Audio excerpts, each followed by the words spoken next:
Sveiki visi, aš esu Geraldas Gavrilovas ir šiandieną pakalbėsime apie irkluotojo mitybą bei mitybos naudą. Taigi, šiandien aptarsime pagrindinius energijos šaltinius, kokie turėtų būti irkluotojo pusryčiai, pietūs, vakarienė, užkandžiai, skysčiai.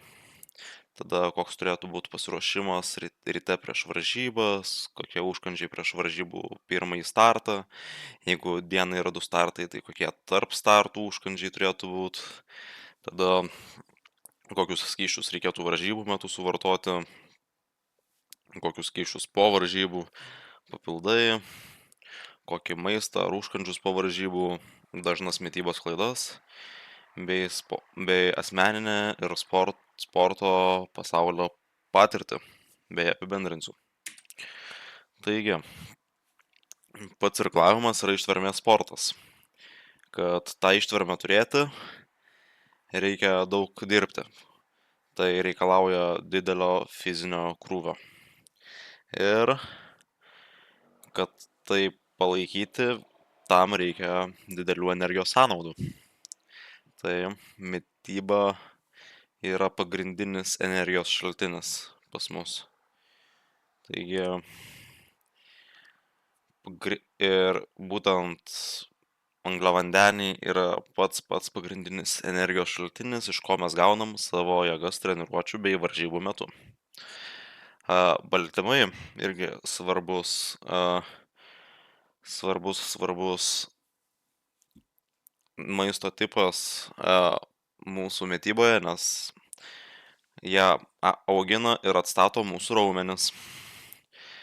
Tai, aišku, kad raumenis augtų, tai reikia ir palaikyti raumenų tonusą. Salėje su svoriais dirbant, ne tik irkluojame, bet ir salėje dirbame mes. Tai, o sveikieji riebalai mums padeda įsisavinti vitaminus ir atsakingi už hormonus.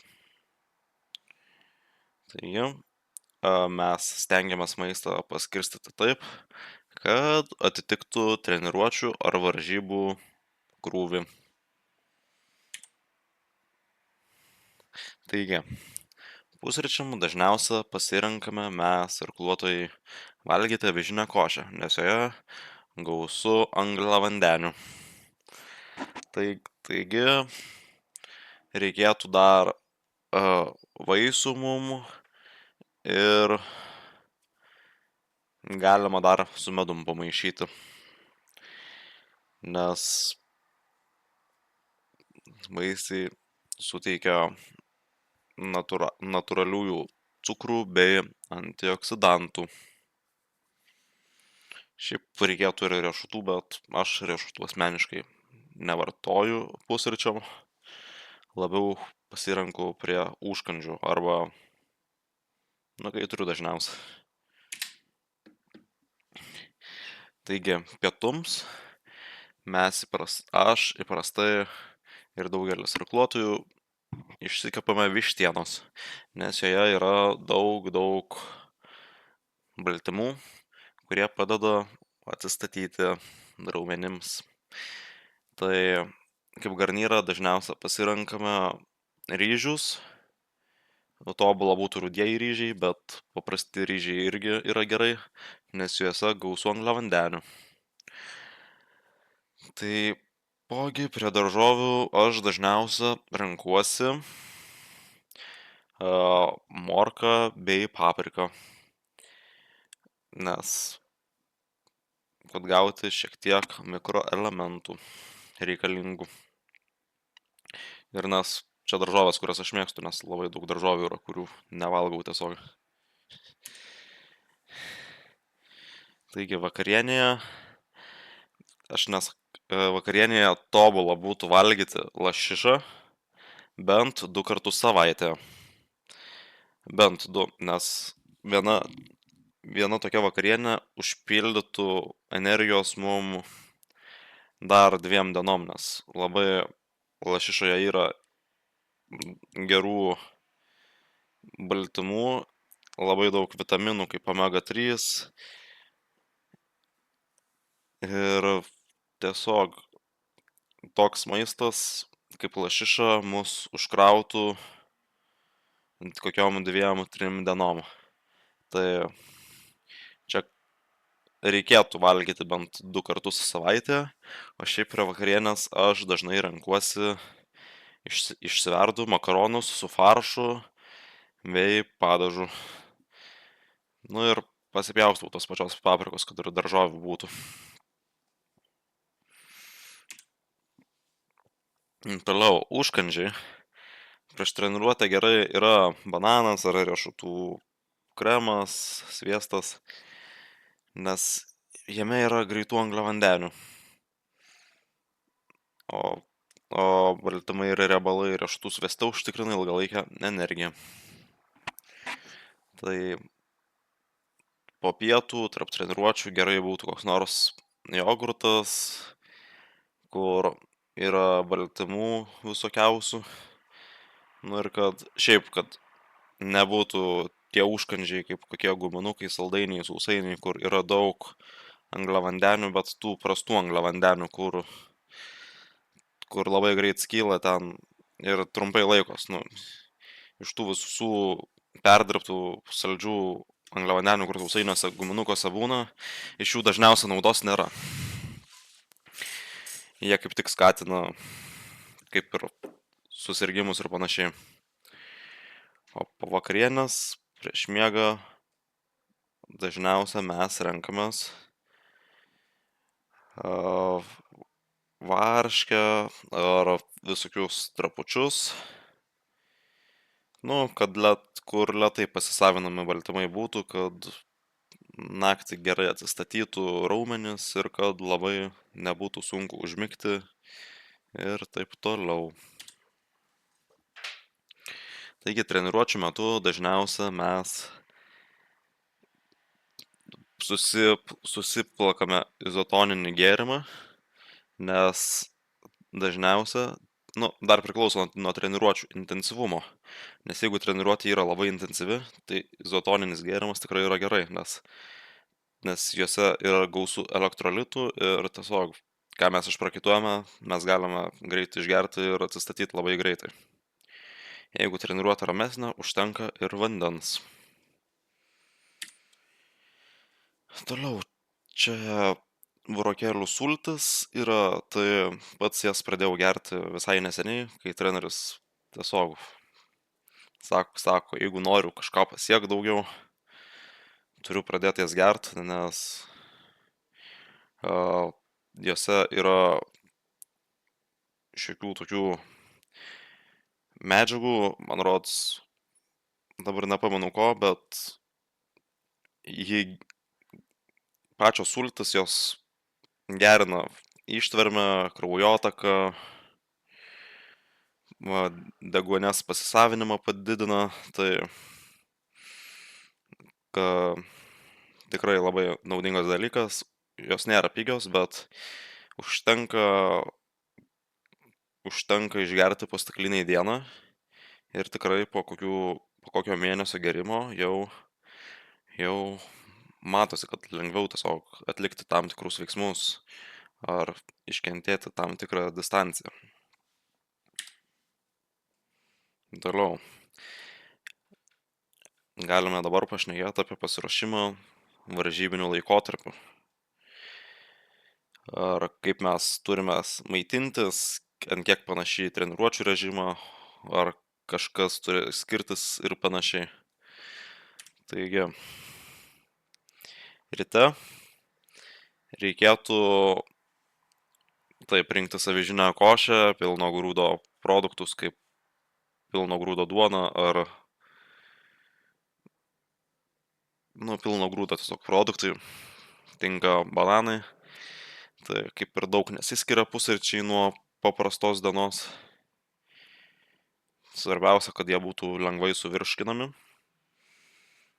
kad nebūtų problemų plaukiant į startą, bei kad turėtų, aišku, daug energijos. Prieš startą irgi tinka greitai virškinami užkandžiai kaip bananai, ryžių trapučiai, energiniai geliai.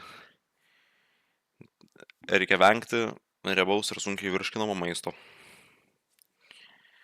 kad varžybų metu nepasidarytų sunku.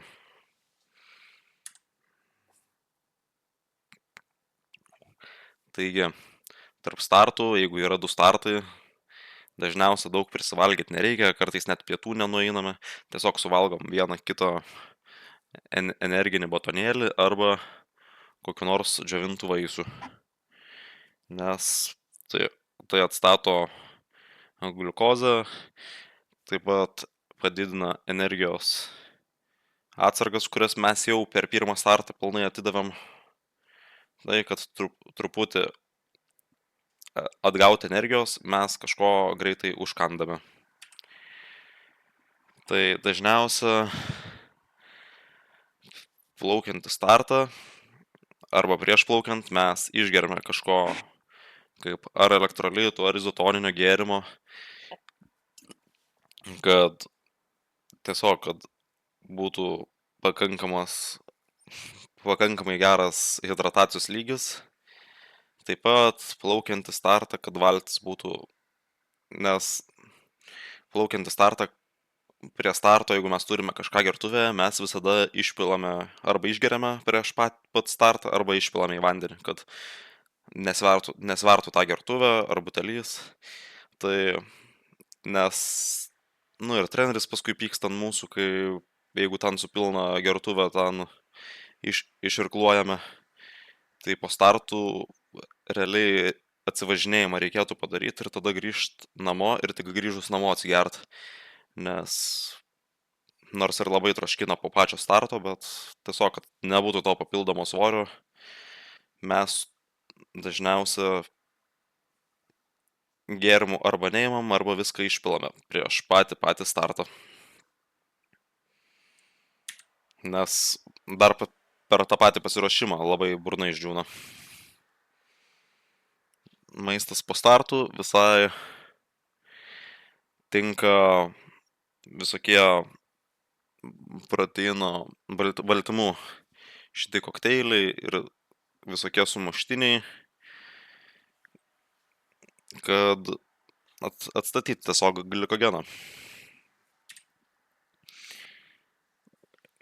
O štai ir papildai. Tai čia pirmoje nuotraukoje matome baltymus, kurie yra geri labai raumenų atstatymui, mes juos dažniausiai naudojame po svorio treniruočių, kai dirbame su svoriais salėje. Antroje nuotraukoje yra elektrolitai, kuriuos irgi dažnai išgeriame varžybų metu po pirmo starto, nes labai greitai atstato glikogeną, ten yra pakankamai daug mineralų, elektrolitus, viską labai greit atstato ir galime keliauti į antrą startą pilnai pasipildę energijos šaltinių. Taigi, po varžybų svarbu gerti daug skysčių, nes mes daug išprakaituojame.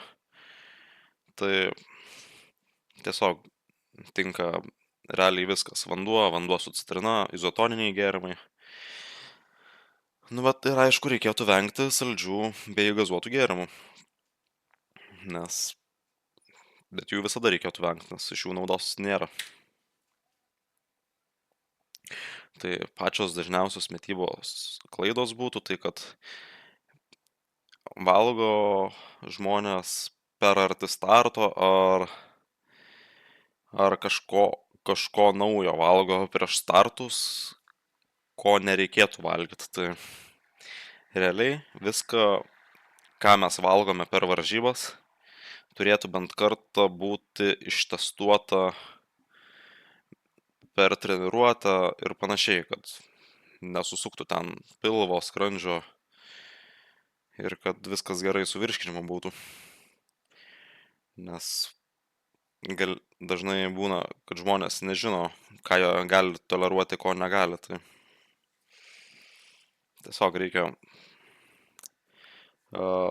normaliai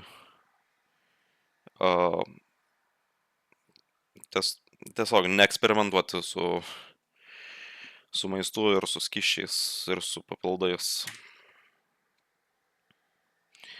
Taigi, dabar pakalbėkime apie pasaulio patirtį. Tai čia yra Viktorija Senkutė, Paryžiaus 24 metų moterų vienviečių bronzos medalių iškovotoja. Tai pati Viktorija maitinasi labai sveikai. Tai anksčiau jį valgydavo mėsą įprastai, bet paskui studijavusi Amerikoje jinai nustojo mėsą valgyti, labiau ėmėsi vegetariškos mitybos, nes Amerikoje mėsa yra labai prastos kokybės. Grįžusi po mokslų, jinai pradėjo vėl mėsą valgyti, bet po šiek tiek laiko ji vėl nustojo mėsą valgyti, nes pastebėjo, kad geriausius rezultatus pasiekė mėsos nevalgydama. Tai kaip ir dar priklauso nuo pačio žmogaus, kas ką toleruoja, kas kam gerai. Patys turime pastebėti, kas mums yra gerai, kas mums tinka, su kokia mityba mes pasiekėm aukščiausius rezultatus. Ir tiesiog pilnai palaikau ją, nors jį mėsos ir nevalgo, bet kol kas pasiekė vos ne aukščiausią pasiekimą irklavimo istorijoje. Tai aš asmeniškai pats pradėjau valgyti visai neseniai. Gera mityba. Anksčiau labai daug cukraus vartodavau, guminukus, sausainius valgydavau, bet treneris sakė, kad tai gali skatinti mano rezultatų negerėjimą. Aš daug sirgdavau ir sako, kad būtent tie angliavandeniai ir skatina, tie blogieji angliavandeniai, kur ten yra iš cukraus tiesioginio sausainiuose, guminukuose, kad jie ir gali skatinti sirgimą. Tai apmažinau. Tai pradėjau valgyti viską. Aš nesakau, kad aš nustojau tą cukrų valgyti, bet aš sakau, kad aš labai apmažinau. Tai dažniausia taip atrodo mano nuotraukose pietus. O per varžybas dažniausia stengiuosi nieko nekeisti. Nes dažniausia pasirodau geriausia su tuo, prie ko aš esu pripratęs. Nebent išvažiuojam į tarptautinės varžybas ir yra maitinimas, tai jau tada tenka taikytis prie maisto, bet vis tiek kažką plius minus galima rasti, prie ko tu esi pripratęs. Taigi, pati mityba yra ilgalaikis sunkus procesas, reikalaujantis nuoseklumo bei ryžto, nes tikrai nelengva kasdieną gerai maitintis, turi atsisakyti visų ten limonadų, guminukų, saldainių, šokoladų, sausainių, visko, kas ten turi tų angliavandenių, iš kurių naudos beveik nėra. Reikia bandyti pakeisti tais angliavandeniais, kurie yra naudingi, kaip ryžiai ten ir panašiai. Reikia suvartoti taip pat labai pakankamai daug sveikųjų riebalų bei baltymų, kad viskas būtų gerai, o jau susitvarkius mitybą galime pradėti stebėti mūsų gerėjančius rezultatus po pusės metų, ar ilgiau, ar trumpiau. Irgi kiekvienam nuo žmogaus. Tai viskas būtų.